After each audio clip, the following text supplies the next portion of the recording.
All right, today we're going to pull back the curtain on a world that affects all of us, but that most of us, thankfully, never see. It's this highly organized and honestly, surprisingly professional underground economy where our personal data is bought, sold, and, yeah, weaponized. So, let me ask you a question. How much is your digital identity actually worth on the black market? It's a pretty startling thing to think about, but it is not a hypothetical.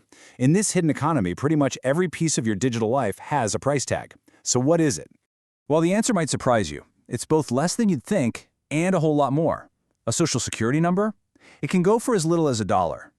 And the reason is just simple economics. Massive data breaches have absolutely flooded the market, so there's a huge oversupply. But you'll see the prices start to climb, and climb fast, for assets that give a direct path to cash. And here it is, the real prize, a verified high-limit Kraken crypto account. This can fetch over $1,000. See, this isn't just about stealing your identity anymore. This is about getting immediate, untraceable access to money. It's a huge flashing sign telling us exactly what these criminals are really after. So how does this whole thing even work? I mean, this isn't some chaotic Wild West free-for-all. No, it's a sophisticated marketplace. It has its own rules, its own infrastructure, and tech that's all designed to build trust and efficiency among thieves. The whole ecosystem is really built on the foundation of the dark web. It's this small, hidden corner of the internet you can only get to with special browsers like Tor, which, mask a user's identity and location. This is basically the storefront where data is the #1 currency. And what's wild is that transactions here follow a really professional process. Tor guarantees anonymity. Payments are made with privacy-focused crypto. But the most important part, the real glue that holds it all together, is trust. To build that trust, these markets use escrow services and vendor ratings with user reviews. I mean, literally just like what you'd find on Amazon or eBay. And they've had to evolve. At first, Bitcoin was king, but law enforcement got better and better at tracing transactions on its public ledger. So the market adapted.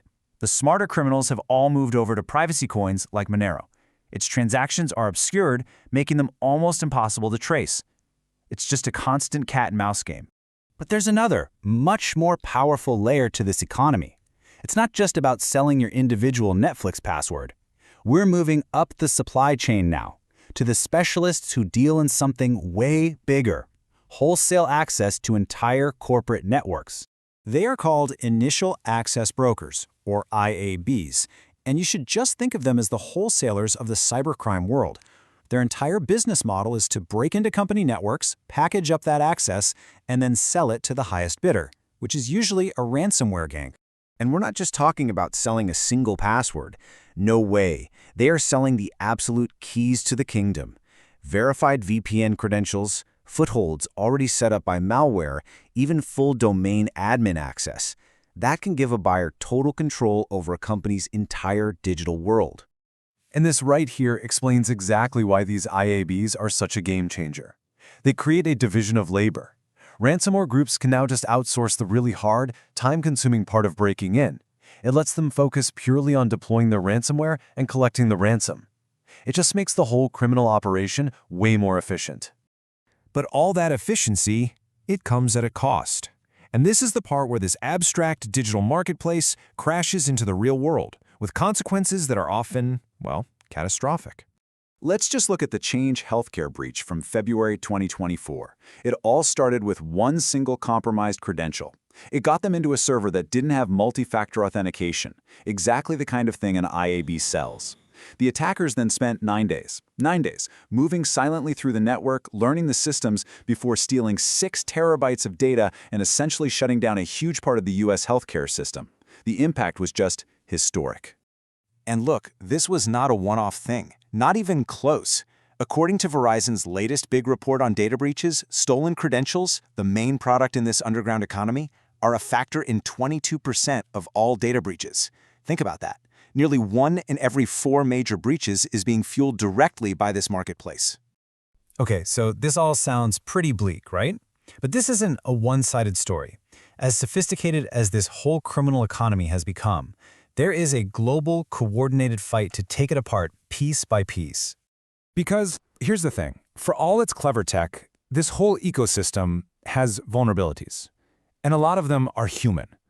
and law enforcement agencies all over the world are getting much, much better at exploiting them. And we're seeing some huge wins. Just in the past year, you had global operations that took down Leakbase, a marketplace with over 142,000 members, and they also dismantled Tycoon 2FA, which was a huge phishing platform built specifically to get around multi-factor authentication. These are not small victories. They are major hits to the criminal supply chain. Now, takedowns like that are great against obvious criminals, but the fight for data security gets a lot more complicated, a lot more philosophical, when we start talking about the huge data sets held by legitimate places, like governments or universities. And this brings us to a really core dilemma. On one hand, there's the fear that attackers could take large, supposedly anonymous data sets and basically reverse engineer them to figure out who specific people are. But the argument on the other side is that if you apply really aggressive privacy tools, you can end up making the data so inaccurate that it becomes useless for the important research it was collected for in the first place. And so that leaves us with a really tough question at the end of the day. As we fight the criminals who want to steal our data, are we accidentally creating new problems in our attempts to protect it? In a world that is completely driven by data, is perfect privacy even possible anymore? And at what point does the cure become worse than the disease?